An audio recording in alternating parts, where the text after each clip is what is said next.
Hello, welcome to the Entrepreneurship Virtual Bootcamp. This is Module 1, Introduction to Small Business. Here is Luciana Paulise. I'm the speaker for this module. So let's move to the next slide. Module 1 is about Introduction to Small Business, and today we're going to learn what is the EIN, the Employer Identification Number, and how to apply for one. We're going to understand the differences between an S-corp, an LLC, and a sole proprietor in order to choose the best business structure for you. We're also going to understand how to protect your personal assets from the assets of the corporation or the business. And we're going to explore necessary licensings or certificates that you may need. Based on how to protect your assets, we're also going to learn how to define what are the insurance requirements that you may need. So let's go to the facts now. Small businesses make up over 64% of all new jobs in the US. Over 97% of all US companies are considered small businesses. These businesses range from home-based startups of one person to S-corps and corporations. Over 50% of the working population, that is 120 million individuals, work in small business.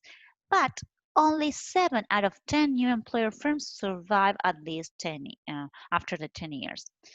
They are innovative and employ over 50% of the population, but most of them have to shut down after some time.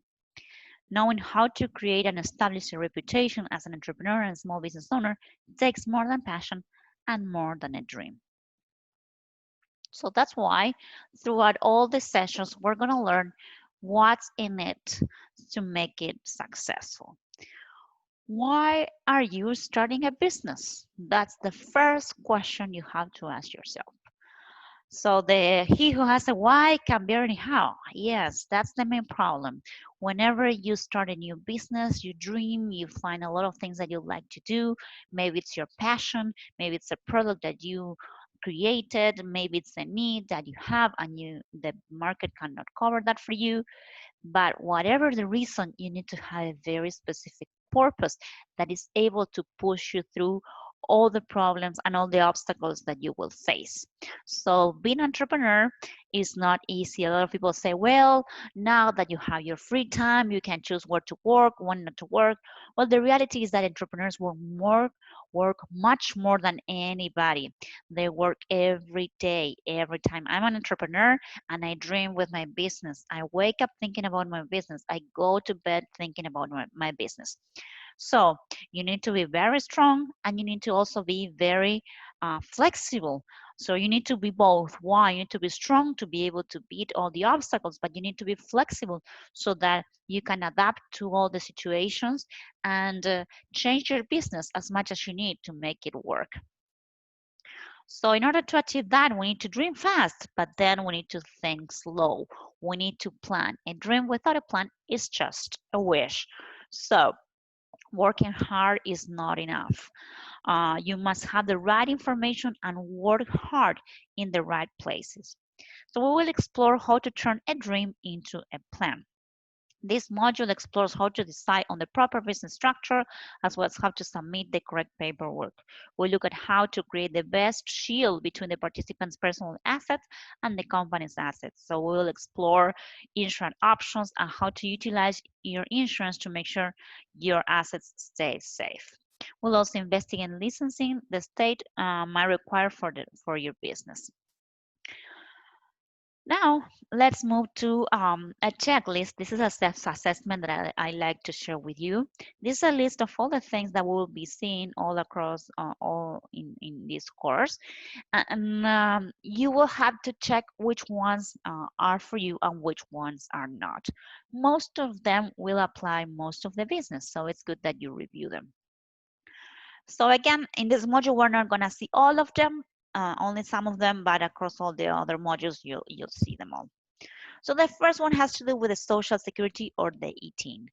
And the second one has to do with the EIN. All these three options are tax numbers. So in order for your business to be open in a legal way, we need to have a tax number to report income or to report expenses.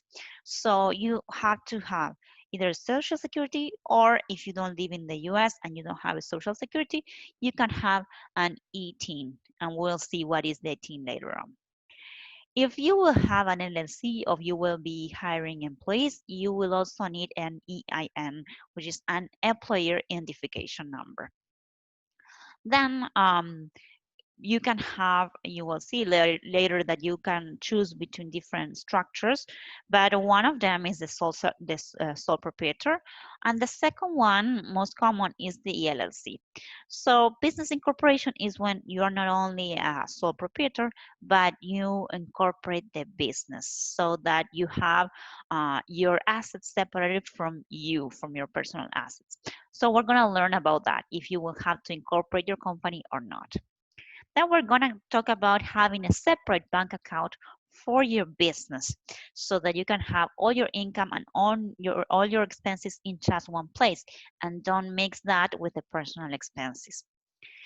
Then the other thing that is important in order to separate all your expenses from the personal expenses, that you have a specific credit card. It can be a business debit card or a secure card or a regular credit card, but only for your business. So when you go to the supermarket and buy food for your house, you don't use your business card. You just use it for the business purpose. And we will review which are those business purposes. Then we're going to talk about contracts. You may need contracts to set up with your customers, with suppliers, with employees, with contractors. This is a way of communicating expectations in black and white. So this is very important to make sure that you don't get into any suits or problems, legal problems. Privacy policy or the confidential agreement are other ways of protecting your business. So we have to make sure that all the information that we have about our customers, all the information that we have about our company, or maybe you develop a book or you develop documents and important information that you don't want to be shared with anyone. So that's where you need to build a privacy policy or a confidentiality agreement. But that's also used for your website. All the websites need to have a privacy policy. So we're gonna see that it's not hard, but you need to think about all these factors. The other factor that we discussed is the insurance that you have. So in case you have any legal problem, you have someone or something to cover you, and you don't have to use your personal money to cover that. Then to open a business, you may need, I say because not everyone need it, a professional authorization to operate, or you may need authorization to open the office. So it depends the type of business that you have. You will have to check which one is appropriate for you. Then whenever we have a business, we usually have a logo or we have a brand that we want to protect. Well, a trademark is going to help us protecting it. So we're going to see how we can protect that. Certifications are things that you may want to use. We're gonna learn about different certifications that you may get. For example, you can have a women-owned certification. You can have African American certification, Latin certification, small business certification, hub.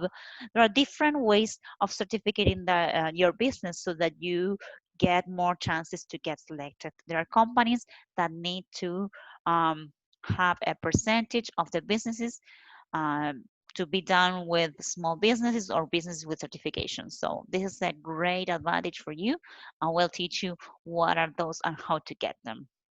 And the last two have to do with measuring all the expenses and all the income that you have through an accountant or a bookkeeper and an ERP or such as QuickBooks, which will help you get the results accounted for so that you can report them at the end of the year with your tax return to the state or to the national government.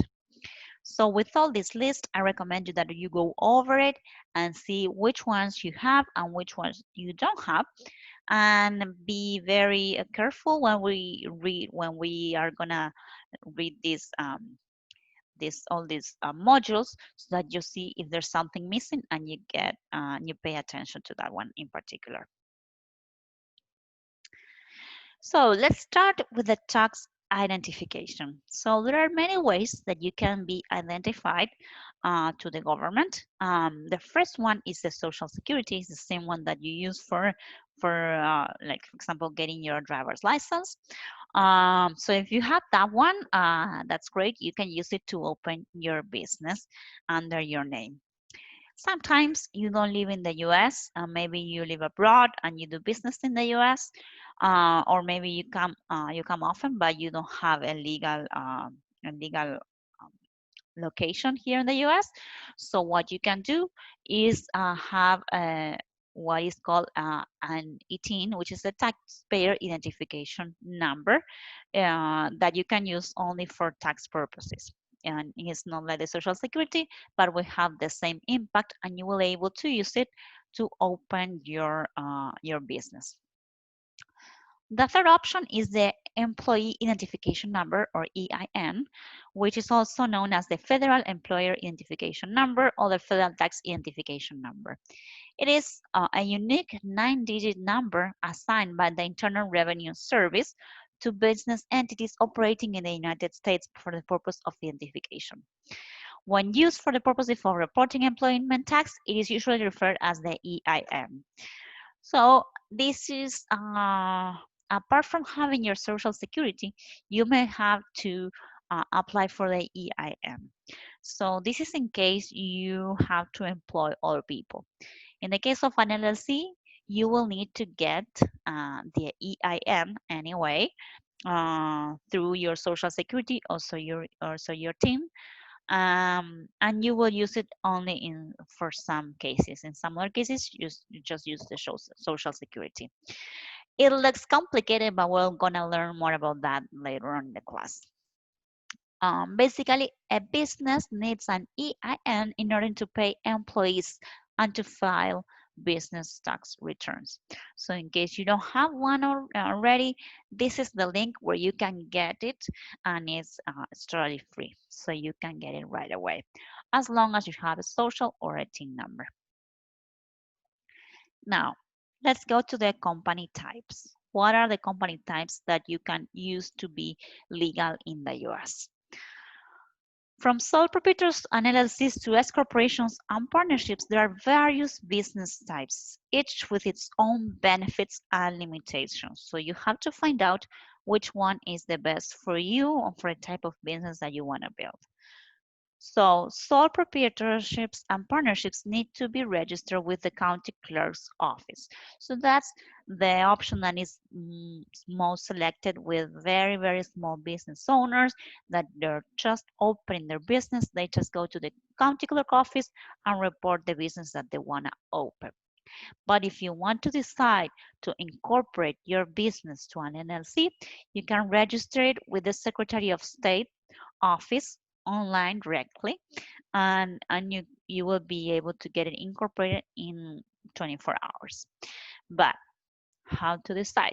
What legal entity suits you best? Let's start with sole proprietorship.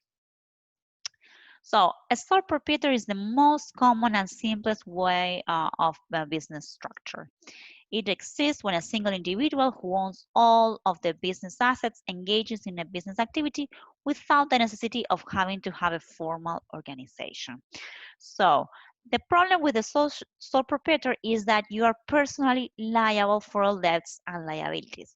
So whatever happens in your business, your personal assets will have to get over it. So let's say you open a business and you hurt someone. There's someone falls in your store. Maybe you have a restaurant, you clean, and they just fall in your store. Or let's say you have an employee that wants to sue you. So if they sue you or the customer sue you, you and your personal assets, such as your home or your car, will have to pay for any of these issues that you have. So that's the main problem of the sole proprietor. Is so simple that it doesn't protect you 100%. There are no legal distinctions between personal debts and business debts, and there is no requirement to file a separate federal income tax return. So again, there are good things and bad things. So the bad thing is that there are no distinctions. So all you have is personal and business is all the same. But in order to, as you have that problem, you also have a benefit that you can report just one income tax return at the end of the year. You don't have to report for your business and for yourself. As everything is together, you report it together. The other thing is that business ownership is not transferable to another individual. You cannot have anyone else reporting your business for yourself. The life of the business is limited to the life of the sole proprietor. So whenever this sole proprietor dies, the business dies with him. So the sole proprietorship is often operated under the name of the owner, of course, because you have to report it together with your tax. And it's commonly used, the surname of the individual owner is used as the name of the company, or you can use another name, like for example, my name is Luciana Paulise, but my business is Storming. So you can refer your business as Storming, which is called a DBA, doing business as Storming. The other benefit of the sole proprietor is that you are not subject to state franchise tax. And we're gonna see that it may be a problem or not. It depends on how much you make every year. So these are the main good pros and cons of being a sole proprietor. So what is the next step? What happens if you want to protect your assets? Because that's the most important part that the sole proprietor is not able to cover. So the next step would be to have an LLC. That's a limited liability company. This limited liability company can be created online. It's filing a certification of formation within the Texas Secretary of State. An LLC is a business structure legally separating itself from its owner. So the reason small business owners choose to form an LLC is that the income flows through your personal tax return. Thereby, you avoid double taxation, and on top of that, you are protected from legal problems. So if someone sues you, they are suing only, and you have liable all your business assets, not your personal assets. So the IRS defines businesses as a sole proprietorship, partnership, C corporation, or S corporation. The IRS really has no LLC tax designation. So by default, a single member LLC, so that means that the LLC, the limited liability company, is owned only by a member, is taxed as a sole proprietorship, while a multi-member LLC is considered a partnership. So you can choose. Whenever you open the LLC, you can choose to be taxed as a C corp, or a C corp, or as a single member LLC.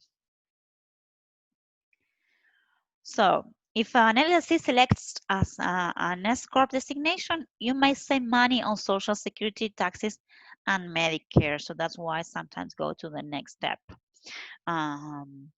An LLC tax as a sole proprietorship compels the owner to report business income and expenses on their personal income tax return.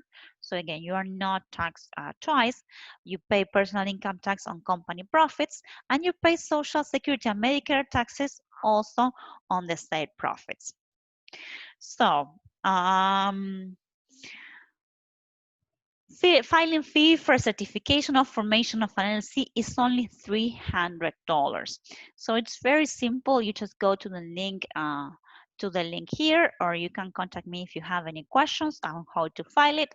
But you can open an LLC for only $300.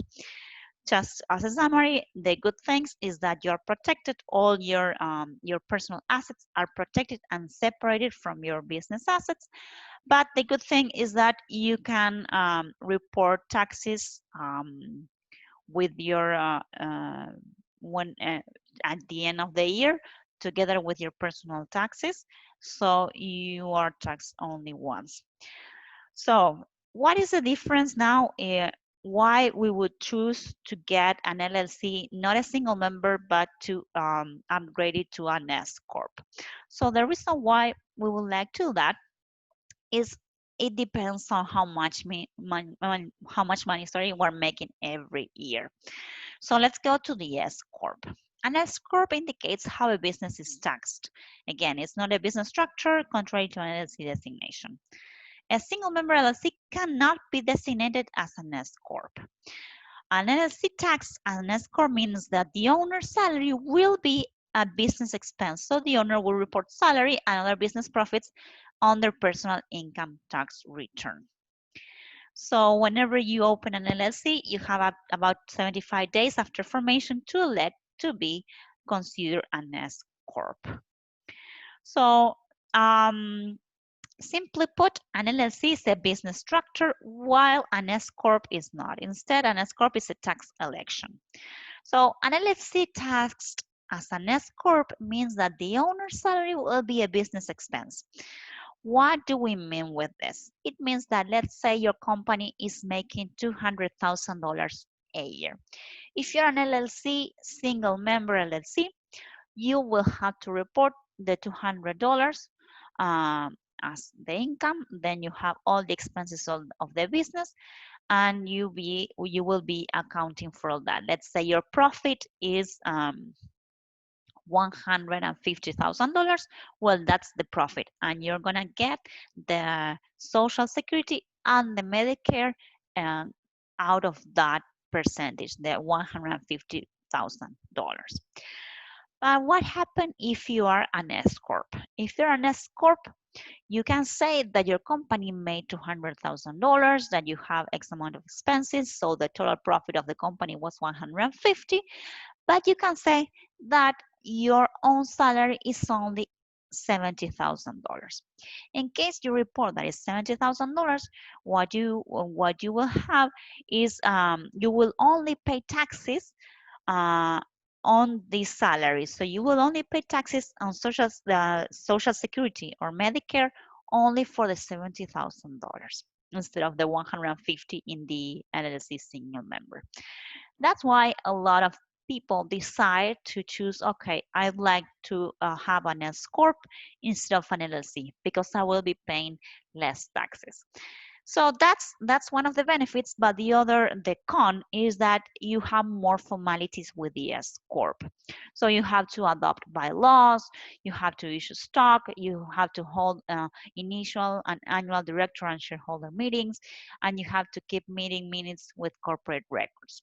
So those are some of the things. You also have to report the company tax separated from your own tax. So that means it's more complex. All you have to do is figure out what is the best option for you. If any profit remains after you pay yourself, well, it's better that you have an S-corp. It only makes sense to register for S-corp status if you will be able to save on taxes. So I think the recommendation would be that if you're making more than $100,000 a year, well, it's a good time to think about, hey, maybe we can make this LLC an S-corp. So I also talked about expenses, right? Whenever you have to report your taxes, you have to report your income. We've discussed about the income of the company. We've discussed about the profit that you as owner or the salary that you get. But we also have to talk about deductions or expenses. What are the expenses that you can report for your business? Remember that we have to separate what are the business expenses from the personal expenses. So personal expenses would be going to the supermarket and buying food for you, could be your house, expenses for your house, any clothes that you buy for you. But there are some deductions that you can get. It's not a secret that small business owners have to learn ways of stretching their financial resources. So, from raw materials to employee salaries to business rent to utilities, the various operational costs of a startup can be overwhelming. But fortunately, as a new small business owner, you may be able to deduct a number of expenses in order to minimize your tax burden while maximizing the company uh, profits. According to the IRS, business can deduct expenses deemed both ordinary and necessary. Ordinary expenses refer to those that are common to your specific trade, meaning that's reasonable for one company may not be relevant for another. On the other hand, necessary expenses are helpful but not always obligatory in your field. Some of the most common business deductions include um, rent on a business or home office, supplies, furniture and equipment, computers, copiers, fax machines. Uh, you may have travel expenses, self-improvement. Let's say that so if you go on holidays, that's a personal cost. But what if you go on travel to visit a client or you go to a conference that is related to your business? That's called a business related travel expense, and you can report it as a deduction. Whenever you're doing a training, you're traveling somewhere to learn something new for your business, that's a self-improvement deduction. You can also have startup expenses. Maybe you didn't start the LLC yet, but you had several expenses to open the business, to create a product. All those expenses, you can account for them, so that they are your first deductions of your business. Then shelter, let's say you have a store or you have your own home office, you can deduct those expenses too. In case you have a store that is fully dedicated to the business, you can have 100% of the cost deducted. In case you have a home office, you can have the percentage of the home be as an expense. Let's say that your home office accounts for 10% of your house, then you can deduct 10% of the expenses that you have for electricity, for air conditioning, for insurance, for internet access, everything, as long as you keep the 10%. Whatever you spend on insurance, and we're going to review that later on, is also a good deduction that you can do, and will help you stay covered in case you have any someone that is suing you or you have any problems in your business.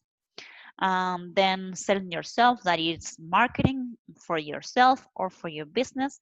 Whatever you spend on Google, on websites, on branding, personal cards, banners, all that are expenses that you can take.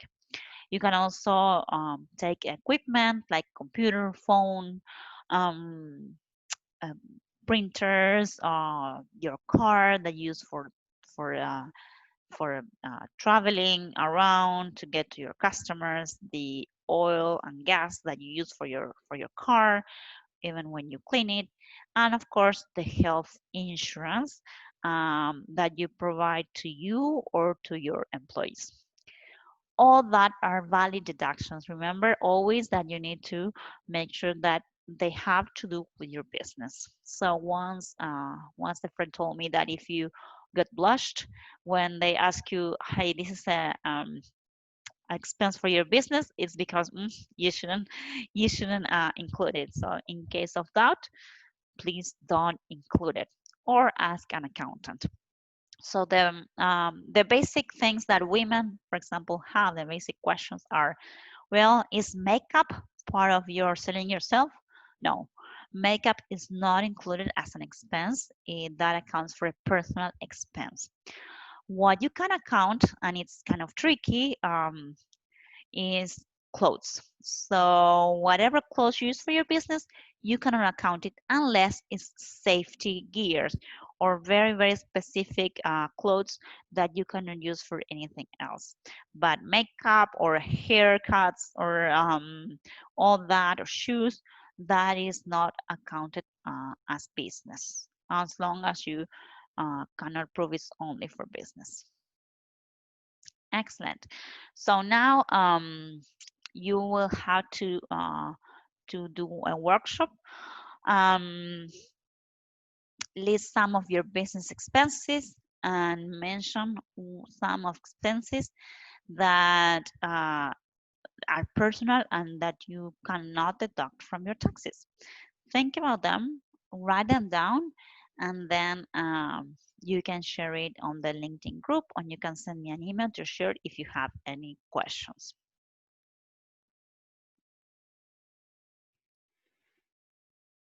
Now let's talk about the tax documents.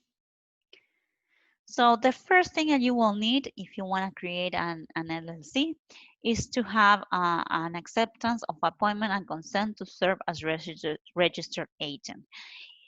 This will always be needed, even if you are the only one in your LLC or if you have someone opening the LLC for you, you will need to create this document. All you need to do is write this down in a Word document, sign it, and keep it as a support documentation.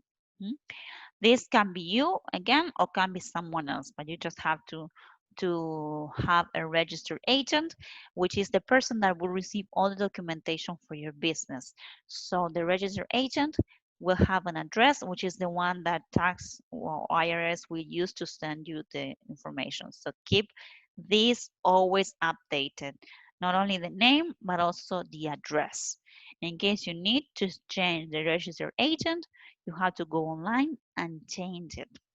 Sometimes you need to pay a small amount of money for that, but make sure that's always updated. In regards to LLCs, I always will speak about LLCs because it's usually the most simple and well than the system that you are also protect you much more in case you have a small business. So that's why here more information is about LLCs. So what are the other documents that you need to file for LLC? So LLCs are subject to state franchise tax. So sole proprietors don't have state franchise tax. LLCs do have that, but really it's usually you just need to report it uh, for reporting purposes. That means that every in May every year you will have to report the franchise tax. Um, if your business made less than $1 million that year, you just have to report it. You just have to say how much money you made, how much expenses you have, but you will not have to pay any franchise tax. So again, only if your business made more than $1 million. So that makes it super simple. You just go online or ask your accountant and they can report it. But remember to report it before May. Since you are a single member LLC, you will initially be classified as a disregarded entity for the purposes of filing a federal tax return. So that means that you will report as individual your income tax return together with your personal tax return. If the only member of the LLC is not an individual, the LLC income and expenses are reported on the owner or member's tax return. Sometimes you can have another LLC or another organization being a member of the LLC. But in case you are the only one, um, you report all your income and expenses with your individual income tax return. And that's it. So basically you have the state franchise tax. Then you will have to report the 1040 for the individual tax return. And the third document that you may need is the W-9. So this is a request for taxpayer identification number and certification. So this is a document that you may have to file in case you provide services to other people. So maybe some clients may ask you to fill this whenever you become a client or a supplier. They may send you this form for you to fill. All you have to do is complete here your name and the business name or DBA that we discussed before, and sign here what type of corporation you have. If you are a single member LLC, remember you are considered like a sole proprietor. So this is where you have to sign, not here. It's just here. And in this case, you have your address here, your state, and you will have to include here your social security number, no your employee identification number. So even though you may have an employer identification number, if you're a single member LLC, you report under your social security number. In case you are not a single member LLC, you have more members, let's say that you have it with your husband, then instead of reporting with your social, you report it with your EIN. Then you sign here, you put the date, and you send it to whoever asks you to send. Again, it's only for customers or supplier. If someone else is asking for that, just ask them why. They shouldn't request it. The last document that you have to fill is the 1099. And this is, again, it's optional. It depends what kind of expenses you have. So the 1099 is for each person to whom you have paid during the year. So if you at least have spent $10 in royalties or broker payments in lieu of dividends or tax-exempt interest, you will have to file it. Or if you have spent $600 at least in rents, services performed by someone who's not your employee, prizes and awards, other income payments, medical and healthcare payments, crop insurance proceeds, cash payments for fish, cut paid from a national principal contract to an individual, payments to an attorney, or any fishing boat proceeds, you will have to file the 1099. This is the link. You can file it on paper or you can file it online. I recommend you use efileforbiz.com. That's super easy. Or you can also contact your accountant. All you need is to check the entire year, all the expenses that you have that had to do with rents or with this type of services. And if you did spend more than $600, then you just report the 1099 explaining all this. It's super, it's very low amount that you will have to pay for that, but you have to do it. And the last slide has to do with the franchise tax. This is in case, this is what you need to report. This is the easy computation report. There are several things. Sometimes you need to have an easy computation report, or it all depends on the amount of money that you had every year. So here, for example, it says that you can use an easy report if your annualized total revenue must be 20 million or less to file this form. If you are having more than 20 million, then you have to use a different form. So whenever you have to file every year the franchise tax, go to the IRS and you will find the perfect option for you to file your franchise tax. If you remember that I said that if you had less than $1 million, you have to file it, but you don't have to pay for any tax.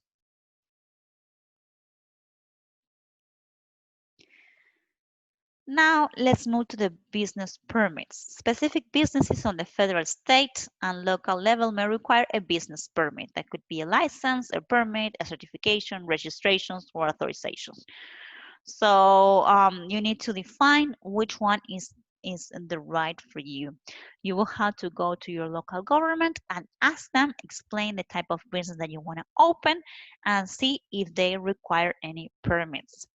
Let's say if you want to be a coach, if you want to be or a training company like the one I have, I don't need any specific registrations. I just have my certificates from from the American Society of Quality, a certified quality engineer, and certified Scrum Master. That's all I need to do my business. But let's say you want to sell food or you want to do something related to healthcare, you may need extra permits. So you need to check that with your local government.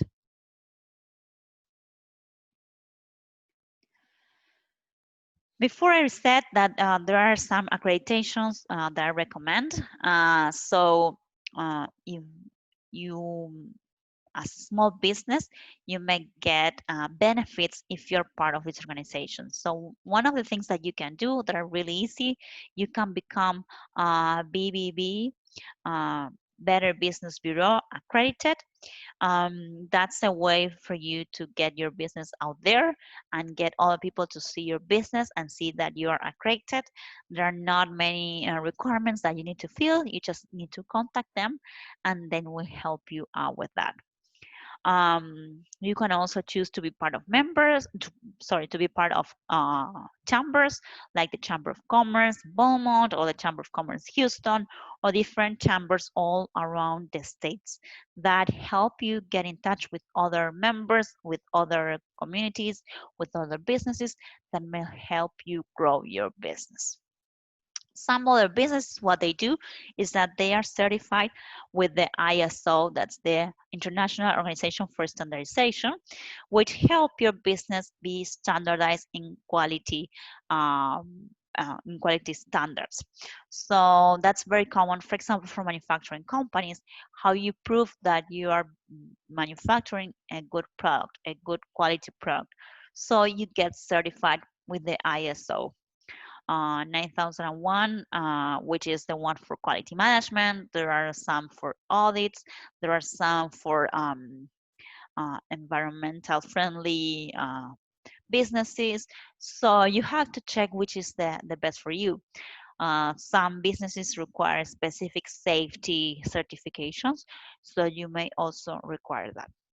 But what I do recommend is that you get certified as a small business, as a hub, or as a women-owned business. Those certifications, or maybe it can be African American or it can be Latin.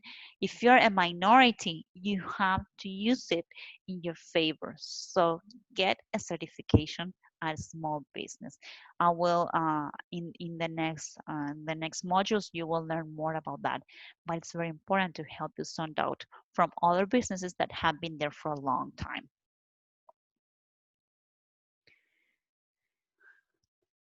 So we talked a lot about insurance, how you can protect your assets, your personal assets, or from your business assets.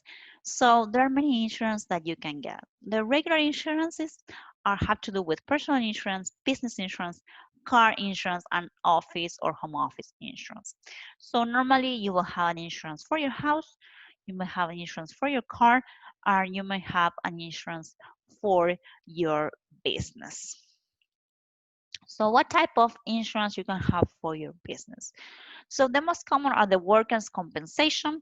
That is something that you have for yourself or for all the employees that you have in case they have an incident or an accident. So that will help you cover that. Then you can have the general liability and the errors and omissions. The Texas Department of Insurance, the Division of Workers' Compensation, regulates the state workers' compensation system and certifies employers that want to self-insure. So Texas, for example, doesn't require most private employers to have workers' compensation insurance, although private employers who contract with the government are required to provide workers' compensation coverage for each employee working on the public project. So sometimes when you bid for a government or you bid for a company, a big company, they will ask you for your insurance. So sometimes having an insurance make sure that you get the business. So get ready for that. Um, Employers with workers' compensation have some important legal protections, including immunity from most lawsuits by injured employees. If an employer has workers' compensation insurance, a lawsuit may only go to court after it's been through TDI's administrative dispute process. So this is helping you to protect your business. The employer's insurance company pays attorney's fees and other defense costs. So that's why it's so important to have an LLC that protects you and then hire an LLC for your business. Then general liability means any lawsuit that you can get not with your employees but against your business. Let's say that someone falls. Again, I mentioned that example before. There's an accident in your business, or there's someone poisoned in case you sell food. So you have general liability to cover you for that. And in case you're a professional, you have the errors and omissions insurance. So let's say I say something that is wrong, and I advise you against something, and it goes, it's bad for your business, and then you want to sue me because I said something that was wrong. Well, I have my insurance for errors and omissions that would help me with that.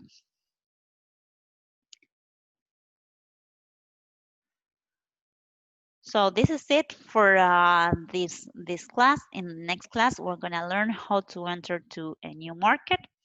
So I hope you really enjoy the first module. Remember to do the exercises, to review the checklist, and let's go to the next class.